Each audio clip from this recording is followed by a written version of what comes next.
Hi everyone, welcome to my YouTube channel Vikram Hindi academy.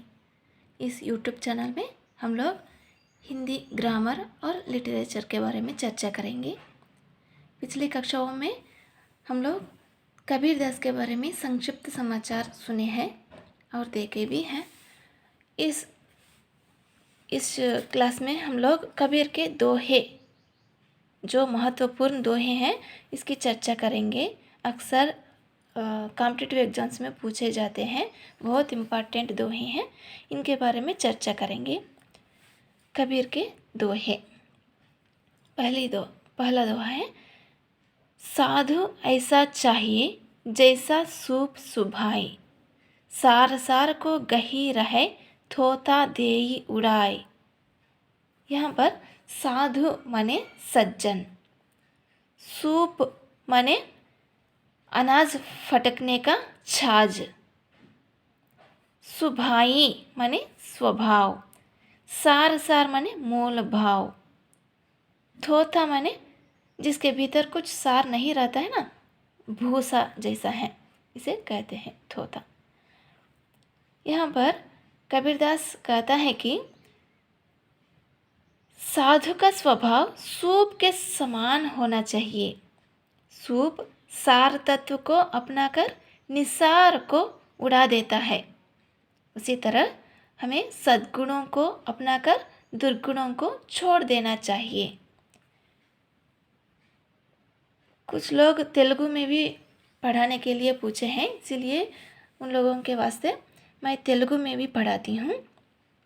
यहाँ पर soup माने तेलुगु में चाटा कहते हैं ना, తెలుగులో సూప్ అంటే చాట, బియ్యం చెరగడానికి యూస్ చేస్తాం కదా, అది చాట. ఇక్కడ కబీర్ దాస్ గారు ఎంత చక్కగా వర్ణించారంటే, కంపారిజన్ చూడండి. మనం బియ్యం కానీ రాగులు కానీ జొన్నలు కానీ ఇట్లా చాట్లోకి వేసుకొని చెరుగుతాం కదా, అలా చెరిగినప్పుడు అందులో ఉన్న దుమ్ము ధూళి అంతా కిందకి పడిపోతుంది. అదే విధంగానే మనలో ఉన్న దుర్గుణాలు కూడా మనం వదిలేయాలి. కేవలం సద్గుణాలను మాత్రమే మనలో పెట్టుకోవాలి అని చెప్తున్నారనమాట. ఇక్కడ తోత అంటే దుమ్ము ధూళి ఇలాంటివన్నీ చెరిగినప్పుడు బియ్యంలో ఉన్న దుమ్ము ధూళి ఎలాగైతే కిందకి పడిపోతుందో, అదే వేస్టేజ్ కదా, సో అదంతా పడిపోతుంది కదా, ఆ విధంగా మనలో ఉన్న దుర్గుణాలను కూడా మనం వదిలేసుకోవాలి. మనలో ఉన్న సద్గుణాలను మాత్రమే మనం స్వీకరించాలి అని చాలా గొప్పగా చెప్పినారండి ఈ దోహాలో. నెక్స్ట్, जाति न पूछो साधु की, पूछ लीजिए ज्ञान, मोल करो तलवार का, पड़ा रहन दो म्यान. यहाँ पर यह दोहा भी बहुत इम्पॉर्टेंट है. पूछना माने क्या है, पूछो माने पूछना, साधु माने सज्जन लोग, मोल माने कीमत, म्यान माने तलवार, जो तलवार आदि रखने का जो कोश रहता है ना, म्यान. यहाँ पर कवि कहता है कि ज्ञान की महत्ता बता रही है, ज्ञान की श्रेष्ठता बताते हुए कबीरदास जी कहते हैं कि साधु को जाति से नहीं ज्ञान से पहचानना चाहिए, उसके ज्ञान को महत्व और मान देना चाहिए. मूल्य तलवार का आंका जाता है, म्यान का नहीं. यहाँ पर कबीरदास जी साधु लोगों के ज्ञान को पहचान लीजिए, उनकी जाति के रूप में ऐसा पहचान नहीं करना चाहिए, उनके ज्ञान को पहचान लीजिए. जिस प्रकार हम लोग एक म्यान में तलवार रखते हैं ना, वो म्यान जो है कितना ठाट बाट क्यों ना हो, कितना सजा हुआ क्यों ना हो, हमें तलवार के श्रेष्ठता को पहचानते हैं ना, उसी प्रकार सज्जन लोगों की ज्ञान को पहचानना चाहिए, ऐसा बोल रहे हैं कबीरदास. तेलुगु में भी बताना चाहती हूँ. म्यान माने वरा, म्यान అంటే వరా అంటారు కదా, తల్వార్ పెద్ద పెద్ద కత్తులను పెట్టే వరా ఉంటుంది కదా, అది. ఎలాగైతే ఆ వర అనేది ఎంత గ్రాండ్గా మనం డెకరేట్ చేసి పెట్టినా కూడా అందులో పెట్టే తల్వార్ గొప్పతనాన్ని మనం స్వీకరించాలి. ఆ వర యొక్క గ్రేట్నెస్ ఎంత అలంకరించినా కూడా ఆ వరది కాదు గ్రేట్నెస్, అందులో పెట్టే తలవారిదే గ్రేట్నెస్. అదేవిధంగా సాధువులు ఉంటారు కదా, సజ్జన్లో ఉంటారు కదా, వాళ్ళని జాతి పరంగా గుర్తించడం కాదు, వాళ్ళ జ్ఞానపరంగా గుర్తించండి అని చెప్తున్నారు కబీర్ దాస్ గారు. చాలా ఇంపార్టెంట్ दोहा। और एक बार दोहराती हूँ। जाति न पूछो साधु की, पूछ लीजिए ज्ञान, मोल करो तलवार का, पड़ा रहन दो म्यान। बहुत इंपॉर्टेंट दोहा। तीसरा, पाहन पूजे हरि मिलाई, तो मैं पूजू पहाड़, ताते ये चाकी भली, पीस खाए संसार। यहाँ पर पाहन माने पत्थर, पहाड़ माने पहाड़ या पर्वत, ताते माने उससे, भली माने अच्छी, संसार माने दुनिया। कबीर दास कहते हैं कि मंदिर में पत्थर से बने भगवान की मूर्ति की पूजा करने से मुझे भगवान मिलता है, तो मैं पहाड़ की पूजा ही कर सकता हूँ ना। कबीर की दृष्टि में भगवान रूपी पत्थर से बढ़कर चक्की रूपी पत्थर ही बलि है, क्योंकि चक्की से लोग आटा पीसकर रोटी बनाकर अपनी भूख मिटाते हैं, इसलिए कबीर के अनुसार चक्की ही भली है। इन्होंने भगवान, जो मंदिर में रहने वाले भगवान से भी बढ़कर चक्की को मानता है, क्योंकि कम से कम चक्की से हम लोग कम से कम रोटी तो खा सकते हैं ना। ऐसा तेलुगु में भी పढ़ाऊँगी। గుళ్ళో ఉన్న దేవుడి కంటే చక్కి అంటే తెలుసు కదా, చక్కి అంటే మనం రాగులు కానీ జొన్నలు కానీ బియ్యం కానీ అందులోకి వేసి ఇట్లా తిరగలిలాగా అంటారు కదా, తిప్పుతూ ఉంటే అది పిండి వస్తుంది కదా, అది చక్కి. తిరగాలి అనొచ్చు, విసర్రాయి అంటారు, మన ఏరియాలో అయితే విసర్రాయి అని అంటారు. సో అలాంటిదైనా బెటరు, కనీసం దాని నుండి వచ్చే పిండి వల్ల మనం రొట్టె అన్నా చేసుకొని తినొచ్చు. ఈ భగవంతుని వల్ల ఏమొస్తుంది, కేవలం ఒక రాయి మాత్రమే అని అంటాడు. ఆ రాయిని పూజించడం వల్ల నాకు ముక్తి దొరుకుతుంది అంటే నేను పెద్ద కొండనే పూజిస్తాను అని అంటాడనమాట కబీర్ దాస్. పాహన్ పూజే హరి మిలై, తో మై పూజు పహాడ్. కేవలం ఆ రాయిని పూజిస్తే భగవంతుడు లభిస్తాడు నాకు అంటే నేను పెద్ద కొండనే పూజిస్తాను అని అంటాడు. తాతే ఏ చాకి భలి, పీస్ కాయ్ సంసార్.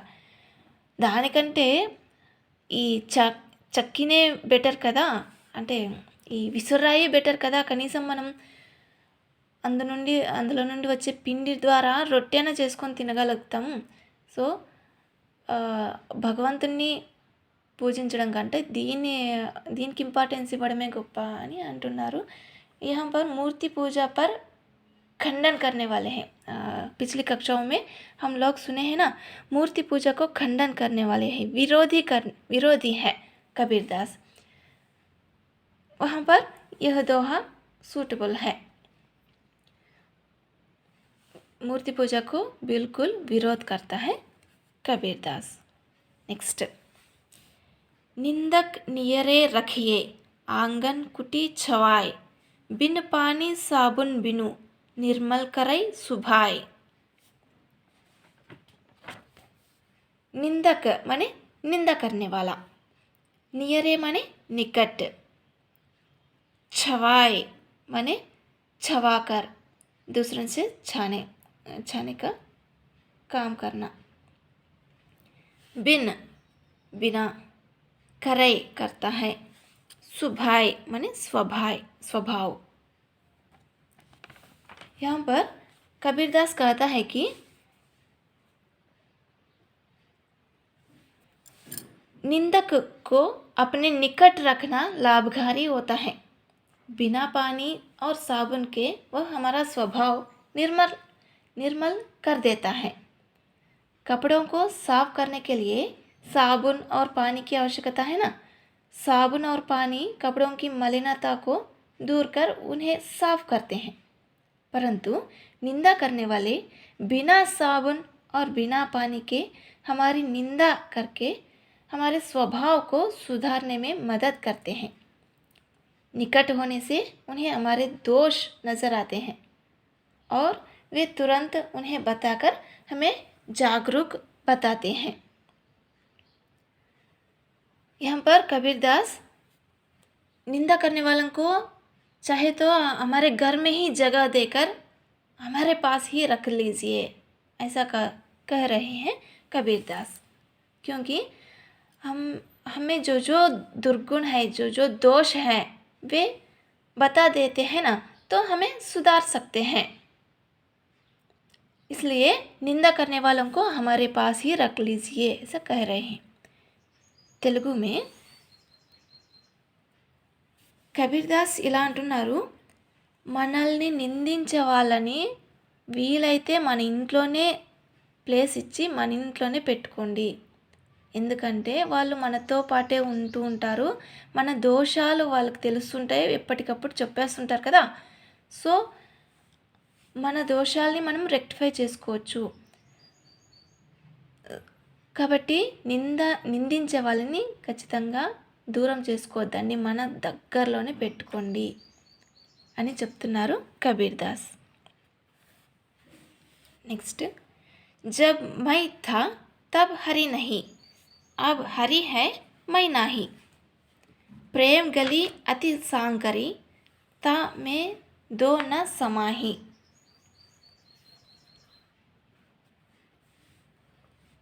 यहाँ पर मैं माने अहंभाव यानी अहंकार के अर्थ में लेना है. नाही माने नहीं, अति माने अत्यंत, सांकरी माने तंग, तामे माने उसमें, तामे उसमें, गुरु माने ईश्वर. यहाँ पर कबीरदास कहता है कि जब मैं था तब ईश्वर नहीं थे, अब ईश्वर है तो मैं नहीं हूँ, अर्थात मेरा अहंभाव दूर हो गया है. प्रेम की गली बहुत तंग है, उसमें अहंकार और ईश्वर प्रेम दोनों एक साथ नहीं रख सकते हैं. कबीरदास कहते हैं कि जब हमारे मन में अहंभाव रहता है तब हमारे पास ईश्वर बिल्कुल नहीं रहता है.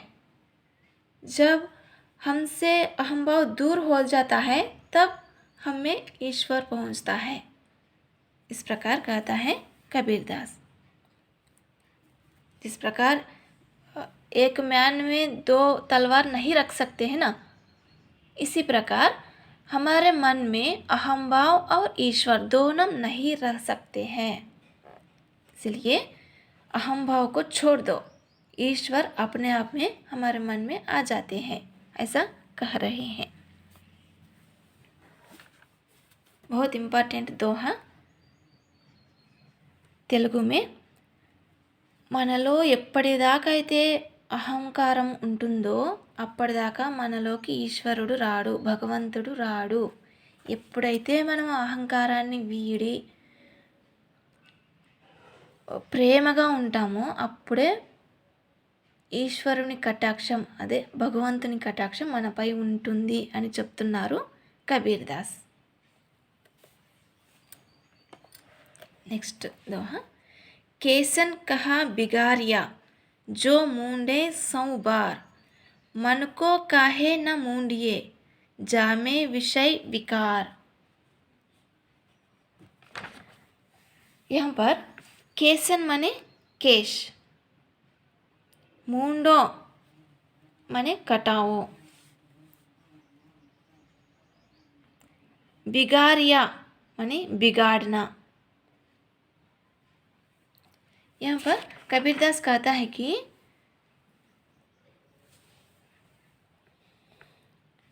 स्वच्छ भाव वाले व्यक्ति के बारे में बता रहे हैं। यहाँ पर व्यक्ति जो गलत काम करता है और उससे बचने के लिए कई तीर्थ स्थलों का दर्शन करके अपने बालों का मुंडन करके पाप धोना चाहता है। कबीर कहते हैं कि 100 बार बाल मुंडवाने के बदले मनुष्य यदि पाप नहीं करता और पाप नहीं सोचता है तो उसे कभी अपने बाल मुंडवाने की आवश्यकता ही नहीं पड़ती है ना।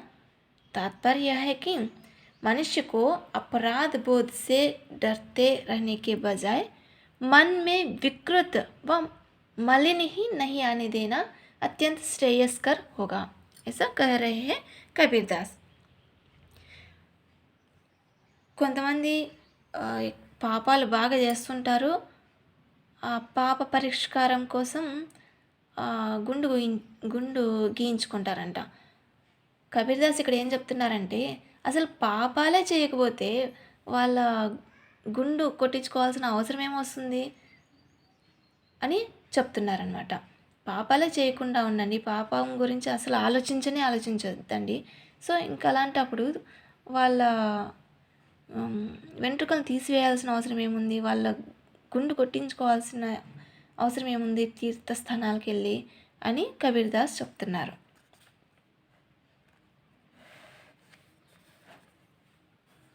नेक्स्ट, जा घट प्रेम न संचरै सो घट जान मसान, जैसे खाल लोहार की सांस लेत बिन प्राण।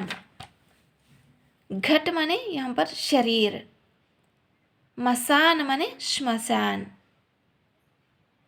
खाल माने चमड़ा, सांस माने सांस लेना कहते हैं ना, ऐसा। इस दोहे में प्रेम के महत्व के बारे में बता रहा है कबीरदास। जिस शरीर में प्रेम का संचार नहीं होता है वह शरीर में जान होने पर भी श्मशान के समान है। लोहार की खाल सांस लेती है लेकिन उसमें प्राण नहीं है। प्रेम रहित व्यक्ति लोहार की खाल के समान है। ఎవరిలో అయితే ప్రేమ ఉంటుందో వాళ్ళే నిజమైన మనుషులు, లేకపోతే ప్రేమ లేని చోట అసలు అది శ్మశానముతో సమానం అని చెప్తున్నారు కబీర్దాస్. लोहार की खाल सांस लेती है लेकिन उसमें प्राण नहीं है। प्रेम रहित व्यक्ति लोहार की खाल के समान है, ऐसा बता रहे हैं कबीरदास। ये सारे दोहे भी बहुत इम्पॉर्टेंट है, अक्सर पूछे जाते हैं। निम्न कथन किसका है, मैच द फॉलोइंग्स, ऐसा भी पूछने की संभावना है। बहुत इम्पॉर्टेंट दोहे हैं, SET NET JL DL DSC TET में भी पूछने की संभावनाएं अधिकाधिक है। इनके अलावा अन्य दोहे भी हैं, वो सभी दोहे आगामी कक्षाओं में हम लोग सुनेंगे। यह वीडियो यदि आपको पसंद हो तो लाइक कर लीजिए, शेयर कर लीजिए। बहुत धन्यवाद।